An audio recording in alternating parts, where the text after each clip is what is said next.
অনেকেই আছেন যারা মাছ, মাংস, ডিম কোনোটাই খান না, তাদের জন্য আজকের ভিডিও।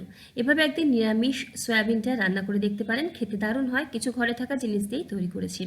আর হ্যাঁ, সয়াবিন কিন্তু আমরা সবাই জানি প্রচুর উপকারী, প্রচুর প্রোটিন আছে। আমাদের হাড়ের জন্য, মাসেলের জন্য অনেক উপকারী। তাছাড়াও ব্রেস্ট ক্যান্সার, প্রোস্টেট ক্যান্সার এগুলো প্রতিরোধ করতেও সয়াবিন সাহায্য করে। তো যাদের এই ধরনের সমস্যা আছে তারা রেগুলারের খাদ্য তালিকাতে কিন্তু সয়াবিনটা রাখতে পারেন।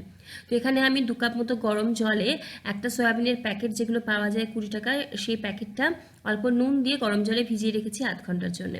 সয়াবিনটা ভিজতে থাক। এখানে একটা ক্যাপসিকাম, 2টো টমেটো, 4টে কাঁচা লঙ্কা, একটা ছোটো আদার টুকরো নিয়েছি। খোসা ছাড়িয়ে আদাটা টুকরো করে নিয়েছি। একটা টমেটো ছোটো টুকরো করেছি আর একটা টমেটো 4 টুকরো করেছি। ক্যাপসিকামটা যেমন আমরা চিলি চিকেনের জন্য ক্যাপসিকাম কাটি সেরকমই ডুমো ডুমো করে কেটেছি। আর কাঁচা লঙ্কা, 2টো কাঁচা লঙ্কা চিড়ে রেখেছি।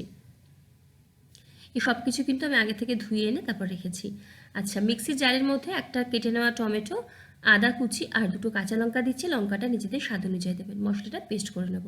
এখানে সয়াবিনটাও ভেজানো হয়ে গেছে। একবার একটু জলে ধুয়ে এর মধ্যে নুন, হলুদ গুঁড়ো 1/4 চা চামচ, হলুদ গুঁড়ো, লাল লঙ্কার গুঁড়ো 1/4 চা চামচ আর 1 চামচ মতো টক দই দিয়ে ম্যারিনেট করে 10 মিনিট রেখে নেব। এভাবে সয়াবিনটা একটু ম্যারিনেট করে রাখলে অনেক সফট জুসি খেতে হয়। অনেকেই সয়াবিনটা একটু চিউই হয়, সফট হয় না বলে খেতে চান না। এভাবে একদিন রান্না করে দেখতে পারেন। তো কড়াইতে 1 চামচ তেল নিয়েছি, সর্ষের তেলে সয়াবিনটাকে ভাজতে দিয়েছি।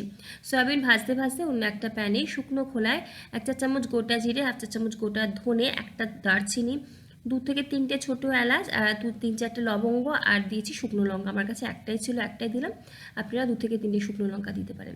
অল্প একটু গোলমরিচ আর অল্প একটু নুন দিয়ে শুকনো খোলায় মশলাটাকে যখন বেশি একটু চটপট করবে নামিয়ে রেখে ঠান্ডা করে গুঁড়ো করে নেব।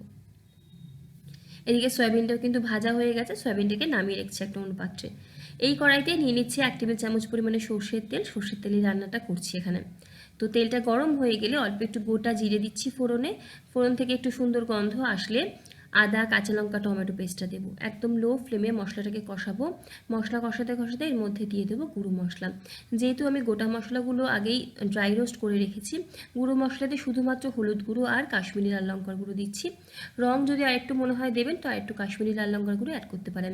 গুঁড়ো মশলার যখন কাঁচা গন্ধ চলে যাবে, কষানো হয়ে যাবে, তেল ছাড়বে, 1 টেবিল চামচ টক দই মিক্সির জারে একটু ভালো মতো মিক্স করে নিলাম যাতে অনেক স্মুথ হয়ে যায়। লো ফ্লেমে টক দইটা অ্যাড করলাম। টক দইটাও ভালো মতো কষিয়ে নিয়ে এবার এই কষানো মশলার মধ্যে দিয়ে দিতে হবে ভেজে রাখা সয়াবিন। মিনিট খানেক মশলার সাথে সয়াবিনটাকে কিন্তু কষিয়ে নেব। এই সময় গ্যাসের ফ্লেমটাকে লোতে রেখেছি। যখন দেখবেন এই মশলাটা থেকেও একটু তেল ছাড়া শুরু হয়েছে, তখন এখানে দিয়ে দেবো আমি নুন স্বাদ মতো আর তার সাথে দিয়ে দেবো আমি পরিমাণ মতো গরম জল। যেমন গ্রেভি চাইছেন সেরকম গরম জলের ব্যবহার করবেন। আমি রুটি দিয়ে কিন্তু সার্ভ করছি। তো দেখুন মশলা টশলা কষানো হয়ে গেছে আর এদিকে তেল ছেড়ে দিয়েছে। এখানে দিয়ে দিচ্ছি গরম জল আমি 1/2 কাপ মতো। গরম জলে সয়াবিনটাকে ফুটতে দেবো পাশের ফ্লেমে। এদিকে যে প্যানটায় আমি ড্রাই রোস্ট করেছিলাম সেই প্যানেই 1 চামচ ঘি নিলাম। তার মধ্যে ডুমো করে কেটে রাখা ক্যাপসিকাম, কাঁচা লঙ্কা চেরা, টমেটো আর এরকম লম্বা লম্বা পাতলা পাতলা করে কেটে রাখা আদা দিয়ে অল্প একটু নুন দিয়ে জাস্ট হালকা করে একটু সফট করে নেব। খুব বেশিক্ষণ কিন্তু নয়, জাস্ট হালকা করে সফট করে নিতে হবে। দেখতেই পাচ্ছেন। এটা সাইডে রেখে দিচ্ছি। আর এদিকে যে সয়াবিনটা গ্রেভি বানাতে দিয়েছিলাম ফুটছিল, তার মধ্যে ভেজে রাখা বা শুকনো খোলায় ভাজা গুঁড়ো মশলাটা দিয়ে দিলাম। 1 চা চামচ মতো দিচ্ছি গুঁড়ো মশলা। সয়াবিনটা এখানে বেশ কিছুক্ষণ কিন্তু গ্রেভিতে ফুটিয়ে নিয়েছে, এতে কিন্তু সফট হবে অনেকটাই। নামানোর মিনিট খানেক আগে দিয়ে দেবো আমাদের ভেজে রাখা টমেটো, ক্যাপসিকাম, কাঁচা লঙ্কা আর আদাটা। অবশ্যই এই সময় একটু ঘিতেই ভাজবেন টমেটো ক্যাপসিকামটা, এতে স্বাদটা ভালো হয়। তো সমস্ত গ্রেভির সাথে ভালো মতো ক্যাপসিকাম, টমেটো এটাকে মিশিয়ে নিচ্ছি। নুন ঝালের টেস্টটা অবশ্যই করে নেবেন। 1 চিমটি চিনি এই সময় দিয়ে নেবেন। আমি দিয়েছিলাম নিরামিষ রান্নায় একটু চিনি দিলে টেস্টটা ব্যালেন্স হয়, ওটা দেখানো হয়নি।